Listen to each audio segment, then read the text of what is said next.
Kia ora everyone, welcome back to my channel. My name is Renee. I like to read books and then talk about them on the internet.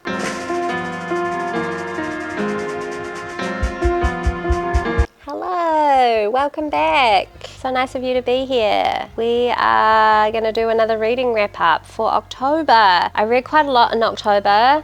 I think I read 11 books. I listened to a few on audio and I also read a couple on my Kindle. One of them I have a physical copy of now, so it was a mixed bag of a reading month, but was glad to have kind of got into a good reading flow again. I felt like I did. Some of these books I've already talked about in like separate vlogs, so I won't talk too much. I'm going to try to do this as like snappy as I possibly can. Let's get into it. First up, I read Alphabetical Diaries by Sheila Heti. I received an ARC of this through NetGalley. Thank you to NetGalley for allowing me early access to this. It is out in March, I believe, 2024. I will be getting myself a physical copy. I'm not sure about this one though. Very juvenile? I don't know. She feels like she deserves something a bit more sophisticated than this. This was originally published in the New York Times. It is a format of diary that Sheila Heti has taken from over the years and categorized alphabetically each sentence. So each chapter is a letter, the first one being A, so every sentence in that is alphabetized and starts with the letter A. I love the logical way of formatting this. It is something that my brain just gets and understands and is accepting of. I thought this was brilliant. I really enjoyed the peek inside of Sheila Heti's life at this time that these diaries were written, but the way that in which you don't get the full story. You'll never understand the original context in which these entries, these sentences were written in, the way they kind of sit next to one another, they work. They offer some really jarring juxtapositioning of moods and some really beautifully like sad moments. There's the chapter where she's speaking about her father. Because of the way that it's been alphabetized, it starts with dad has died, and then it starts with the next sentence immediately after that is dad is really sick. And sad but beautiful way of looking at something like a death and being able to work through it backwards almost. But yeah, that was really heartbreaking to read, but a really enjoyable read nonetheless. I recommend it to anyone who's a fan of Sheila Heti. This has a really like spontaneous feeling about it that I really enjoyed. Okay, moving on. I'm a Fan by Sheena Patel. I spoke about this in a vlog. I will try to keep it really short here because I've already spoken about it, but we are following a unnamed narrator who is having an affair with quite a successful kind of well-regarded older artist of some kind, writer maybe, and is talking about and describing their relationship in this very obsessive way, in conjunction with that obsessing over and almost stalking another woman who he is also having an affair with. And we are seeing her kind of try to break down the identity of this woman, who she appears to be online, in order to understand what it is about this woman that the man she wants to be with finds so appealing, comparing herself in many ways to her and trying to understand why or how she could potentially be that person. There's one other book that I can think of that is very similar to this one. The Shame by Makenna Goodman follows another woman who obsesses over another woman online. I enjoyed that book, but I enjoyed this one a lot more. I think the difference in race and class and the real dark underside of social media that is shown in this book is what makes this one just more interesting to me. I think it can't be denied that a lot of the reasons why this woman is obsessed over this influencer online is because she is everything she is not, right down to her appearance, and how our narrator is kind of like not reconciling with that, but dissecting it, trying to understand it, pulling it apart in a way that she's like, this is all just bullshit. This woman has no real like substance to herself, and why can't everyone else see that?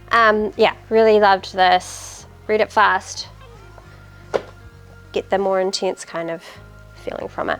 Next I listened to The Rachel Incident by Caroline O'Donoghue, an Irish writer, an Irish book set in Ireland about these two friends and their relationship, one being the main character Rachel and the other her best friend James, who is a queer man. They work together in a bookstore. James starts having an affair with one of Rachel's old uni professors who is very closeted. Things become quite complicated from there. I thought this was really good. It was really funny. It dealt with serious topics like abortion and kind of closeted queerness. It didn't use it at all as a way of offering any kind of token substance to the story. It felt very natural that it went along with the humorous and playful relationship between the two main characters, and yeah, none of it felt like it changed too much in tone when it kind of touched on these really heavy topics. I enjoyed it. It's a fun listen, and I listened to that on Libby, so that was good. Next I read The Lottery and Other Short Stories by Shirley Jackson. This was my book club's October pick, and we had a discussion about that on Monday, which was really good. I really enjoyed hearing everyone's thoughts about this book. I really enjoyed it. I'm not particularly one for scary stories. I don't like horror. I don't read a lot of like that kind of stuff or thrillers, but I do enjoy a psychological kind of human behavior horror story, if that makes sense, if that's a genre, which I think is what Shirley Jackson does. She, in these stories, looks at the horror of what it means to be human and a spectacle in a lot of ways, the ways in which crowds of people can be complicit to awful behaviours, allow things to snowball, and the degrees to which things are acceptable and just not even questioned. It's really quite confronting to read that in a book, especially one written at this time, I think. Perhaps not a lot of people would find it quite confronting now, but you can imagine that in the late 40s, what it would have been like to read something like this and kind of be quite confronted. Title story, The Lottery, was criticised a lot at the time of its publishing. People hated it. So the anticipation of getting to that story was quite intense. It built a lot for me. It is the last story in the book, and I read this originally on my Kindle. I couldn't just like skip ahead to see when that story was, which I quite enjoyed not being able to do that. Not knowing when it was going to come up was part of what made the story so intense, and by the time I read it, that kind of build up of tension and just like anxiety about what the story was going to be, and then while reading it, like what was going to happen, how it was going to end. I was ready for it by the end of it. This is my kind of horror story. It's human behaviour, human nature, what people would do when pushed to their limit. Okay, next I read Open Water by Azumah-Nelson. I thought this was okay. I was not absolutely taken by it, but like I know a lot of people are. It is a story told from the perspective, the close third perspective, of a young black man in southeast London, and it's following his meeting of another young black woman artist and their kind of spark romance, how their relationship develops and how they connect. So it's a love story. For me, I quite enjoyed following their love story. I thought that the way that it was being described was quite beautiful and innocent and just very everyday and natural. There was nothing overly big about this romance. It was all very much this intense connection that these two characters felt, and the main character describing it in this very soft and quiet and small ways was really beautiful. I had a bit of trouble getting used to the third like a close third perspective. It's not one that I'm used to reading. At first I hated it and was like, this is cheesy, like it's trying to be something and I don't think it's working. But as I read through it, I kind of understood perhaps why that was a choice that Caleb Azumah-Nelson made. Black men are often not allowed to talk about themselves, their emotions, their feelings, their wants. They're not taught that behavior. And so to disconnect this character from his own thoughts in that just very slight way opens up this space for him to be quite honest and have someone to share it to, that someone being the reader. By the end, I kind of appreciated that and understood why that choice was made. I don't know, the poetic nature of it, the very musicality of it wasn't something that I enjoyed, just because I'm not like a musical person when I think about or read words or read a book. It's much more kind of less melodic, less poetic for me. I enjoyed it, but overall I think the style is just not for me. So yeah, I won't be reading any more of his stuff. Next, I listened to Paris Hilton's Memoir. I got this recommendation from Hannah. Yeah, I really enjoyed it. It was an audiobook that she narrates, which was great. Some really funny moments of just her being quite serious and then saying something like, yes, bitch, was quite funny. I was a fan of Paris Hilton, more Nicole Richie back in the day. I watched A Simple Life and thought that they were just like silly, goofy best friends who no one would ever take seriously.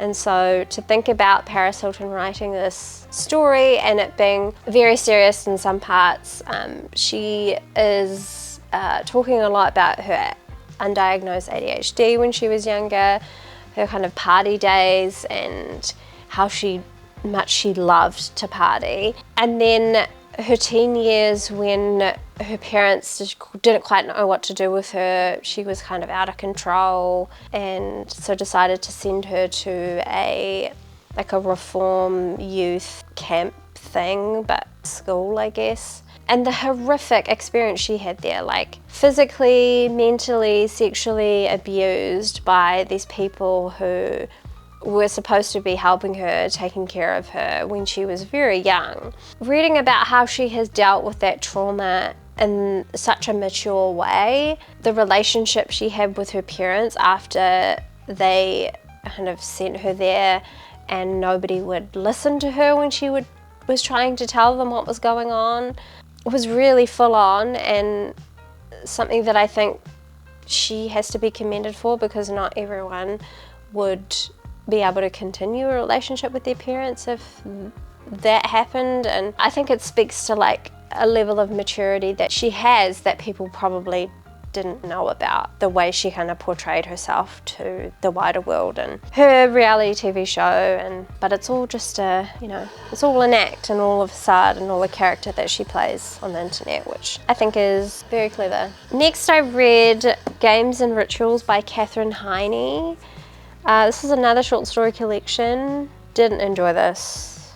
I gave it a 2-star, but I think I probably redo that and give it a 1-star. It was, pretty middle of the road really. It was described as like Nora Ephron-esque, but this to me had no substance. It was trying too hard and failing. A lot of the kind of main messages of each story were just so heavy-handed and so like in your face and just so not interesting. I just did not take anything away from this that will ever stick with me or even entertaining. Like I just didn't enjoy it.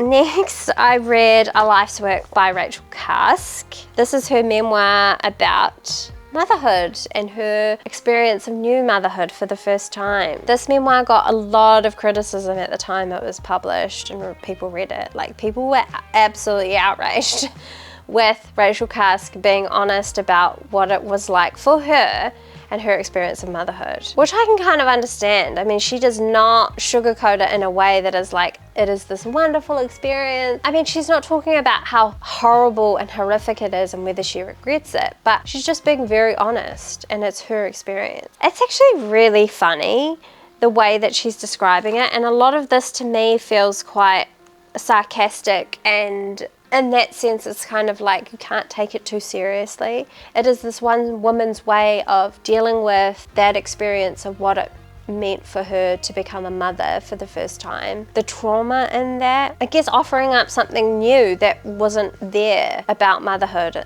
at that time. I think a lot of what was being written was probably just like these perfect stories that might be true for some people but isn't for everyone. So I really enjoyed this. I think her nonfiction is slowly becoming some of my favorite. Yeah, I think if you are a mother and you perhaps want to read an experience of motherhood that is not perfect, quite honest, it might be a little bit triggering for some people, I'm not sure, but does it in a very humorous way, you might enjoy this. But yeah, definitely did not make me want to become a parent any more than I already don't. Next, I listened to Open Throat by Hoke on audio as well.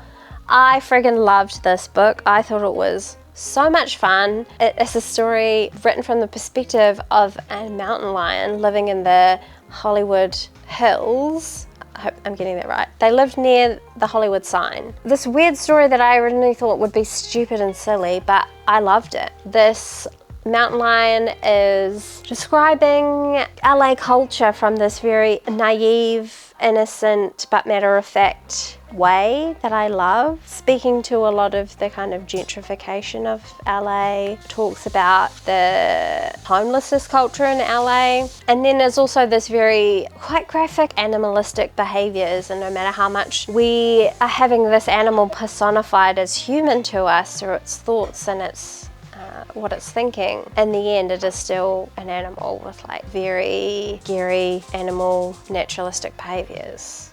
But I thought it was really fun. I loved it and would highly recommend. Next, I read A Feather on the Breath of God by Sigrid Nunez. Another book that I really enjoyed. I'm gonna go ahead and assume quite auto-fiction, split into different parts. Starts off by describing first her parents and their stories, both being immigrants to New York. Her father is Chinese, Panamanian, and her mother is German. And the way she describes them is very detailed, very honest, very brutal, but in a loving way, which is what leads me to believe that this part of the story must be kind of directly related to Sigrid's own parents. She is half German, half Chinese, Panamanian. So yeah, you're getting this really kind of honest description of these two people and their harsh characters, what parts of that she's kind of taken on board and how that made this character in the story who she is, the way she relates to other people, the way she relates to people in romantic relationships. I felt like the first part of the book was much stronger than the second part. I could have done with just more of her parents, to be honest. Her biography of Susan Sontag is also another great example of the way that she's able to write about people she's really close to in this very honest way, that is not trying to hide any of their flaws, but is also kind of lovingly honoring them by being true to who they were and not trying to paint them as these perfect people who ultimately would leave you disappointed. So I loved this for the kind of connection and through line of the style that Sigrid writes about characters in her book, and it's made me very keen to pick up more of her for sure. And then I think, yes, the last book that I read in October was We Have Always Lived in the Castle by Shirley Jackson. 2 Shirley Jacksons in October must be spooky season for sure. I enjoyed this. I think it was a slow burner for me. It's not a very big book, bookmark in there. Yeah, very different to her short stories, obviously. I think if you have read her short stories and haven't got along with them, maybe try this. Great first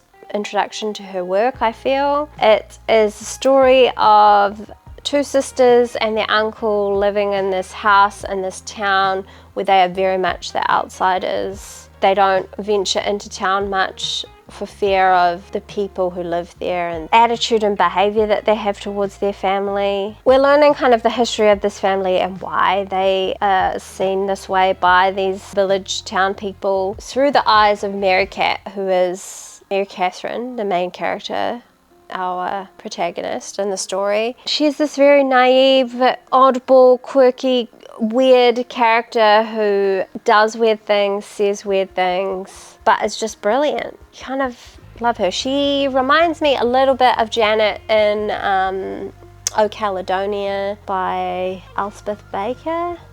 I love a weird, quirky, young female protagonist who's kind of like doesn't fit in very well. This is this is that. This is the story of how that haunted house came to be, basically. Not your typical like scary horror story, but definitely has dark elements to it. The scary parts in this were the human behavior parts, where people were driven to be horrible and act in horrible ways in this group mentality that I was just like, whoa, whoa, whoa, this is horrific. And that's kind of like the true horror in life, isn't it? Yeah, truly, truly terrifying. But I loved it. I'm very excited for more Shirley Jackson next year, for sure. And that is my reading for the month, wrapped up for you in a somewhat neat, probably quite messy package that doesn't make a lot of sense, but it's what you get with me.